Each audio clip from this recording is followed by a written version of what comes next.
কামড়াইছে কখন? কামড়াইছে মারি ফেলেছে। হ্যাঁ না কালাস কালাস কালাস কালাস সমস্যা নেই। বিষ আছে নাকি? বিষ আছে? কালাস কালাস মারলে টাইম নেই না, কিন্তু ওনার যখন কামড়ে এই সব না তো ওনার ওই ওনার কামড়ে কালাস এই সাপে কামড়েছে ওই তার আর দেখতে পারেন ওনার সব আপনাদের বাড়ি কোথায়?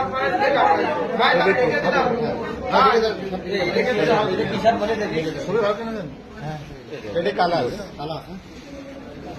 তারপরে আরেকবার দেখে নিতে হবে। ওনার ছেলে কয়টা ছেলে কয়টা মেয়ে? 3 ছেলে 3 মেয়ে। কোথা থেকে কামড়াইছে?